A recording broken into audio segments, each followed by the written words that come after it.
c'est mon homme qui m'a un clip de boire de. Qu'on lui va avoir de l'argent. Mais sur la nous la côté qui m'a un Elle est contente le fait que l'initiative est venue d'une personne de la communauté. Oui. Et elle est contente. Oui, On a trouvé l'eau. Située au cœur d'un massif montagneux dans le département du Nord, la commune rurale de Pilate en Haïti est très isolée.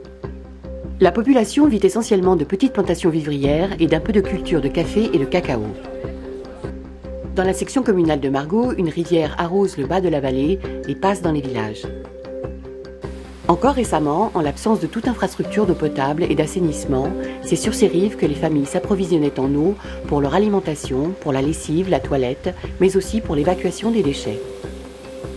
Il y avait beaucoup de cas de choléra dans la zone, des maladies liées à l'eau, parce que l'eau, ça donne la vie, mais ça détruit aussi la vie. En 2015, les représentants des populations en milieu rural, les CASEC, demandent conseil au GEDER, une organisation à but non lucratif haïtienne qui met son expertise au service de la communauté. On a rencontré AMAP et c'est GEDER de concert avec AMAP qui a initié le projet de captage d'eau. Et AMAP a pu nous aider à trouver du financement. Le projet bénéficie du soutien technique et financier de l'Agence de l'eau rameuse, du syndicat des eaux d'Île-de-France, le CEDIF, de la ville de Sanary-sur-Mer, pour un montant total avoisinant les 300 000 €.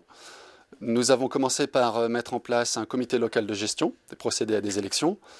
Nous avons mis en place avec le GEDER des sessions de sensibilisation des populations à l'hygiène de base et à l'entretien du système. Et bien sûr le suivi des travaux sur plusieurs mois. Au début de l'été 2016, débutent les travaux de captage de la source Chivreuil, située dans la montagne à 3 km de la rivière.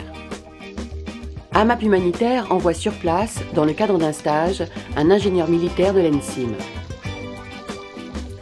Pour acheminer le matériel ici, c'était vraiment difficile d'accès. Ce sont les gens à tête d'hommes et de femmes qui ont transporté tout le matériau ici. L'eau captée ici est envoyée dans un bassin de sédimentation pour que les sédiments puissent se reposer au fond. Et l'eau est amenée dans un autre réservoir placé à environ 500 mètres d'ici. Et après, on distribue l'eau à la communauté à travers un ensemble de kiosques et quelques fontaines pour pouvoir alimenter la communauté.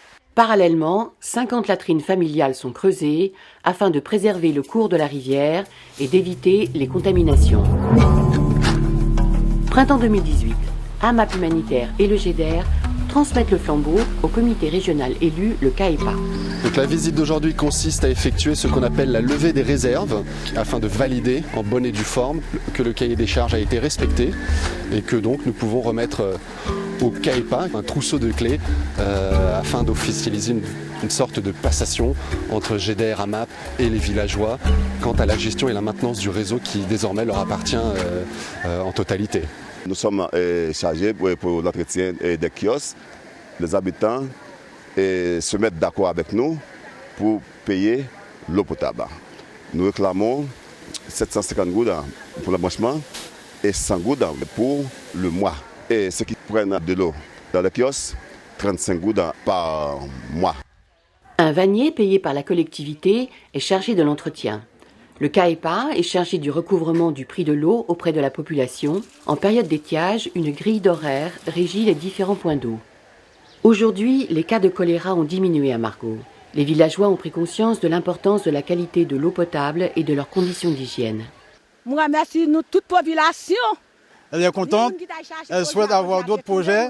On n'avait pas d'eau, maintenant nous avons accès à l'eau et c'est important pour nous de continuer à travailler avec vous qui nous avez donné ce projet. Elle est contente parce qu'elle est une des bénéficiaires des toilettes, elle est très satisfaite. Au-delà de l'amélioration de leur vie quotidienne, le projet a créé des liens et rendu un peu d'espoir à une population délaissée.